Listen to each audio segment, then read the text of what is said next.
अजीत सिंह राठौर राजस्थान में मारवाड़ क्षेत्र के शासक और जसवंत सिंह राठौर के पुत्र थे। मारवाड़ के जसवंत सिंह की दिसंबर 1678 में जमरूद में मृत्यु हो गई। उनकी दो पत्नियां गर्भवती थीं, लेकिन कोई जीवित पुरुष उत्तराधिकारी नहीं होने के कारण मारवाड़ की भूमि को सम्राट औरंगजेब ने मुगल साम्राज्य के क्षेत्रों में परिवर्तित कर दिया था, ताकि उन्हें जागीर के रूप में प्रभावित किया जा सके। उसने जसवंत सिंह के भतीजे इंद्र सिंह राठौर को वहां का शासक नियुक्त किया।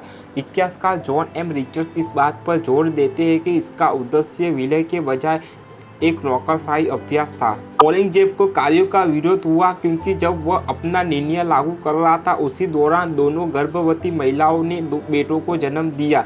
जून 1679 में पूर्व शासक से एक वरिष्ठ अधिकारी दुर्गादास राठौर ने शाहजहानाबाद में एक प्रतिनिधि मंडल का नेतृत्व किया, जहां उन्होंने औरंगजेब से इन दोनों अजीत सिंह को जसवंत सिंह के उत्तराधिकारी मारवाड़ के शासक के रूप में मान्यता देने का अनुरोध किया। औरंगजेब ने इनकार कर दिया। इसके बजाय अजीत को बड़ा करने और व्यवसाय होने पर उसे उचित किलन पद के साथ राजा की उपाधि देने की पेशकश की। हालांकि यह पेशकश इस शर्त पर थी कि अजीत का पालन पोषण एक मुस्लिम के रूप में होगा, जो याचककर्ताओं के लिए अपमानजनक होगा। विवाद तब बढ़ गया जब अजीत सिंह के छोटे भाई की मृत्यु हो गई। औरंगजेब ने शाहजहानाबाद में राठौर हवेली से दोनों रानियों और अजीत को पकड़ने के लिए एक सेना भेजी, लेकिन उनके प्रयास को दुर्गादास राठौर ने विफल कर दिया, जिन्होंने शुरू में जबरन कार्रवाई में गोलियों का इस्तेमाल किया। अजीत और दोनों रानियों के साथ शहर से जोधपुर भाग गए। पुरुषों के वंश में भागने वाले को साथ आए। कुछ लोगों ने खुद को पार्टी से अलग कर लिया और पीछा करे मुगलों को रोकने के लिए लड़ते हुए मर गए। ऐसा माना जाता है कि मारवाड़ के शिशु राजकुमार अजीत सिंह की दामा घोराधा ने अजीत सिंह के बजाय अपने प्यारे बेटे को सही बिस्तर पर लिटाया और सोते हुए राजकुमार अजीत को एक कटोरी में डाल दिया और उसे अन्य लोगों के साथ दिल्ली से बाहर तस्करी कर ले गई।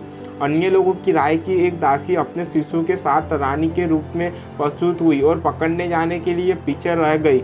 औरंगजेब ने इस धोखे को स्वीकार कर लिया और बच्चों को एक मुस्लिम के रूप में पालन करने के लिए अपने हरम में भेज दिया। जादूनाथ सरकार ने उल्लेख किया कि औरंगजेब ने अपने हरम के एक दूध वाले को बेटे को अजीत सिंह के रूप में पाला था। बच्चे का नाम बदलकर मोहम्मदी राज कर दिया गया।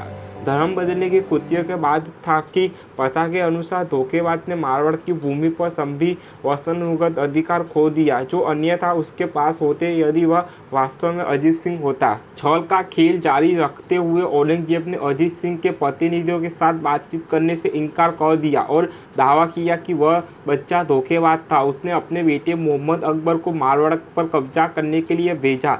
अजीत सिंह की मां ने मेवाड़ के राणा रणजीत सिंह प्रथम, जिन्हें आमतौर पर उनका रिश्तेदार माना जाता है, मुगलों के खिलाफ लड़ाई में शामिल होने के लिए राजी किया। रिचर्ड्स का कहना है कि राजा सिंह का डर था कि मेवाड़ पर भी आक्रमण किया जाएगा। इसमें शामिल होने के लिए एक प्रमुख प्रेरणा थी।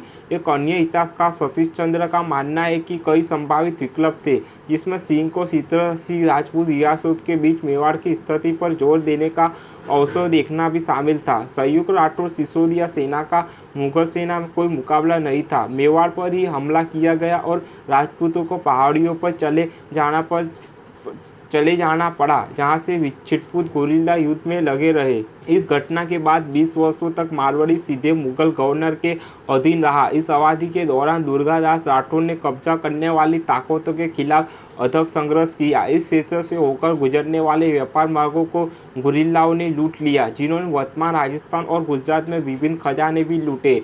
इन विकारों ने समाज के वित्त पर प्रतिकूल प्रभाव डाला। 1707 में औरंगजेब की मृत्यु हो गई। उन्हें महान मुगलों में से एक अंतिम साबित करना था। दुर्गादास राठौर ने इस मृत्यु के बाद हुई गड़बड़ी का फायदा उठाकर जोधपुर पर कब्जा कर लिया।